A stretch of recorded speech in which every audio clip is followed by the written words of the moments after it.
पूर्व मंत्री महाराजा पुष्पराज सिंह ने किया एयरपोर्ट रीवा का निरीक्षण। रीवा हवाई अड्डे को सांस्कृतिक विरासत से लैस करने का दिया सुझाव, जिस पर श्रीमंत सिंधिया जी ने दिए आदेश। आज पूर्व मंत्री महाराजा पुष्पराज सिंह रीवा एयरपोर्ट में चल रहे कार्य को देखने पहुंचे, जहां सांस्कृतिक विरासत से सजाने संवारने के लिए अपने सुझाव दिए। रीवा एयरपोर्ट का कार्य बेहद प्रगतिपूर्ण चल रहा है, जिसे जल्द उद्घाटन होने की तैयारी है। वहीं रीवा एयरपोर्ट पर सांस्कृतिक विरासत से सजाने के लिए पूर्व मंत्री महाराजा पुष्पराज सिंह ने अपने सुझाव रखे। श्रीमंत ज्योतिराज सिंधिया नागरिक उड्डयन मंत्री के आदेशों के अनुसार रीवा की संस्कृति विरासत रीवा के एयरपोर्ट पर दिखाई देगी। वहीं पूर्व मंत्री पुष्पराज सिंह ने ये भी कहा कि रीवा एयरपोर्ट का कार्य बहुत ही अच्छे ढंग से कार्य किया जा रहा है। सभी को बधाई देते हुए जल्द रीवा एयरपोर्ट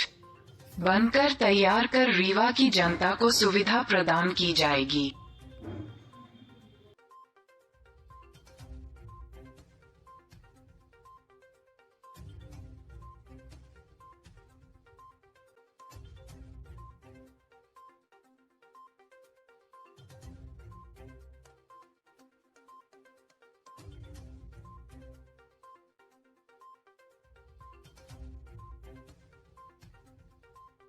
मेरा जब संवाद हुआ और मैंने एयरपोर्ट के लिए उनसे आग्रह करा कि मैं चूंकि हेरिटेज में और कल्चर में और भोजन में आदि में बहुत काम करता हूं, तो यदि आप कोई आदेश देना चाहें तो उन्होंने सहर्ष मुझे कहा कि आप रीवा भी देखिए, जो प्रयाग का एक्सटेंशन है उसको भी देखिए और जो जबलपुर में बन रहा है।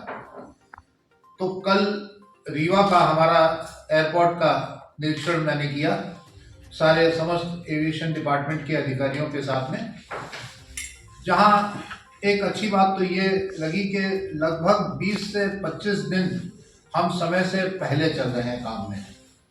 बहुत अच्छा कार्य हो रहा है। रनवे पूरा उनका कंप्लीट हो गया है। रनवे में जो नाइट लैंडिंग फैसिलिटीज हैं वो इलेक्ट्रिफिकेशन उनका बाकी है। टर्मिनल उनका स्ट्रक्चर पूरा कंप्लीट हो गया है। इंटीरियर्स भी लगभग हो गए हैं, जो पहले इंटीरियर्स होते हैं। अब जो डेकोरेटिव मामला है, जो उसको और निखार के सामने लाएगा, उसके लिए जिसके लिए मुझे नियुक्त करा गया है, वो मैंने पूरी जानकारियां उनको दे दी हैं।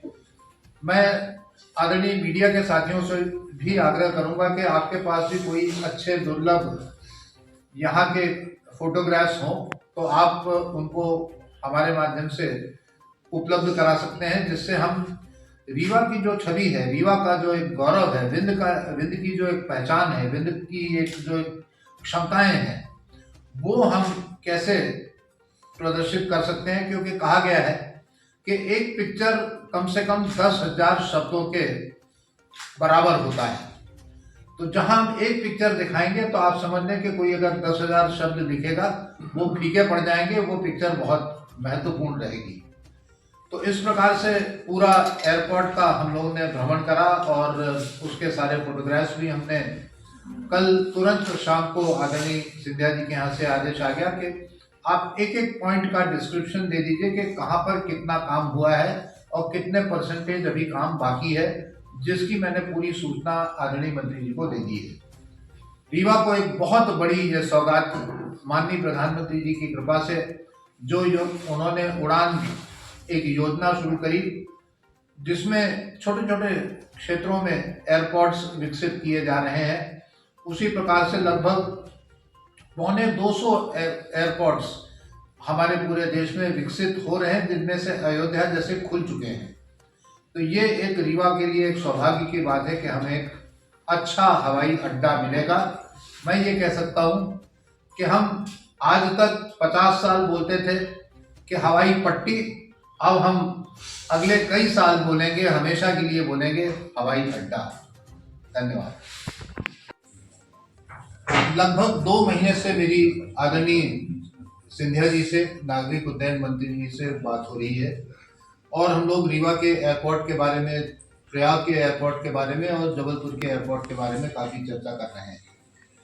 अभी लगभग 15 दिन पहले मैंने आदरणीय मंत्री जी से, श्रीमंत ज्योतिरादित्य सिंधिया जी से बात करी और मैंने निवेदन करा कि जब हमारा एयरपोर्ट लगभग बनी गया है तो उसकी साज सज्जा किस प्रकार से होनी चाहिए और उसके माध्यम से वो क्या ध्वनि दे सकता है, क्या मैसेज दे सकता है, उसके बारे में जब मैंने चर्चा करी कि विंध्य की जो धरोहर है, चाहे वो सांस्कृतिक हो, चाहे वन की हो, चाहे भोजन की हो, चाहे मंदिरों की हो, चाहे नेचुरल धरोहर हो, नैसर्गिक संपदा हो, तो उन्होंने ये कहा कि आप वहाँ जाकर देखिए और क्या कर सकते हैं, हम क्या उत्तम से उत्तम कार्य कर सकते हैं, उसके बारे में आप एक रिपोर्ट दीजिए और उनको सलाह दीजिए।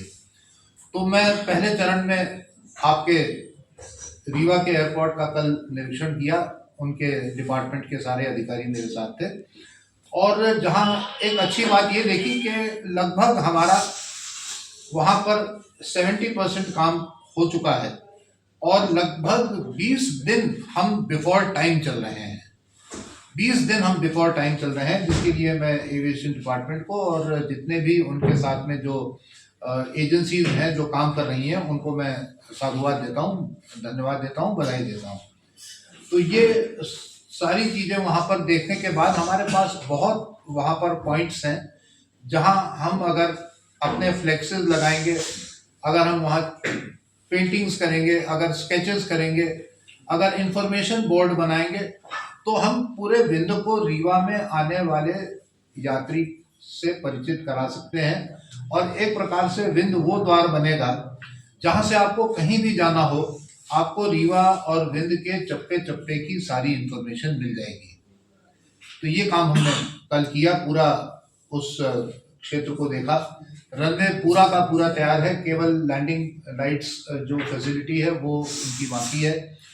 अंदर का पूरा खाका बन चुका है, अब उसकी लास्ट जो तैयारियां हैं वो हो रही हैं, जो फॉल सीलिंग है या इलेक्ट्रिसिटी का है, एटीसी का जो टावर है वो बन रहा है। तो ये सब सारी चीजें वहां पर कंप्लीट हो रही हैं। ये एयरपोर्ट की सुविधा मिलने के बाद क्या मानते हैं रीवा में कितनी प्रगति हो सकती है? रीवा की चौमुखी प्रगति होगी। देखिए, इसके पहले मैं ये निवेदन करना चाहूंगा कि माननीय प्रधानमंत्री जी की कृपा से इस पूरे क्षेत्र को चौमुखी तरीके से चहुं ओर से जोड़ दिया गया है, चाहे वो रोड कनेक्टिविटी हो, चाहे वो रेल कनेक्टिविटी हो और अब चाहे वो आपकी एयर कनेक्टिविटी हो। तो उससे प्रगति के रास्ते बहुत ज़्यादा खुलेंगे और जो माननीय प्रधानमंत्री जी ने सौगात दी है देश को उड़ान के माध्यम से, उड़ान योजना के माध्यम से, उस योजना के माध्यम से निश्चित रीवा जो जुड़ रहा है और जुड़ेगा, उससे उसकी प्रगति होगी।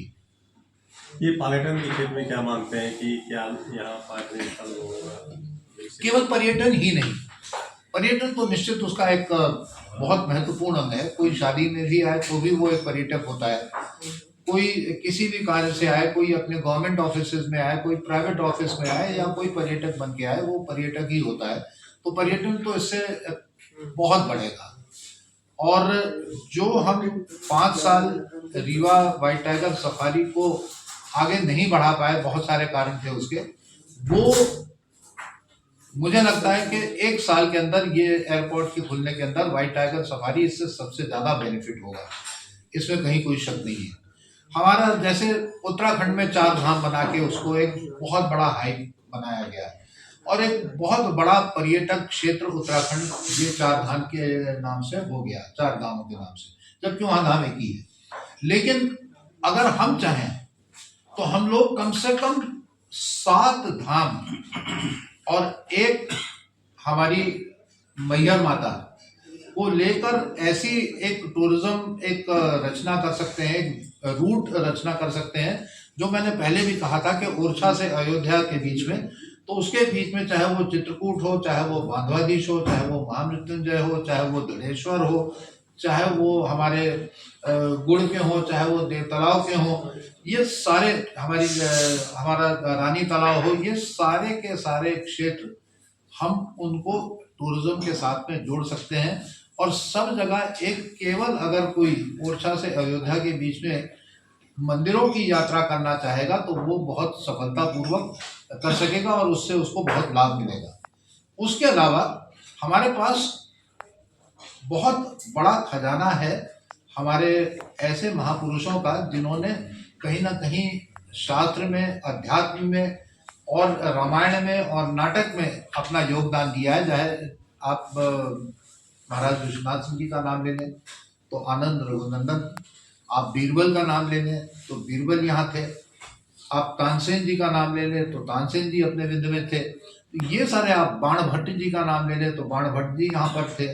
तो आप इन लोगों का, अवध शरण सिंह बावनी एक हमारे और आपके युग के अंदर पैदा हुए एक ऐसे कलाकार हैं जिनका नाम पूरे विश्व में जाना जाता है।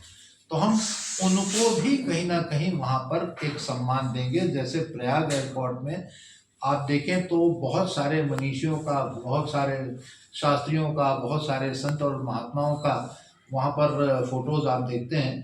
तो जब आप देखेंगे तब आप उनके बारे में सोचेंगे, तब आप उनके बारे में जानना चाहेंगे और ये सारी इन्फॉर्मेशन आपको मिलेगी। कबीर हमारे बांधवगढ़ में थे, कबीर दास जी को हम वहाँ पर ले सकते हैं। किस तरीके की झांकी की प्लानिंग है? जिस तरीके से एयरपोर्ट तो बन ही रहा है, उसका एक निर्धारित ड्राइंग डिजाइन होगी, आप उसमें क्या चीज ऐड कर रहे हैं बिल्कुल संक्षेप? उस ड्राइंग डिजाइन का एक पार्ट में हूँ और उसमें देखिए एक बहुत छोटा सा स्लोगन मैं आपको देता हूँ कि आने वाले का वेलकम, जाने वाले का गुड बाय। तो जब वेलकम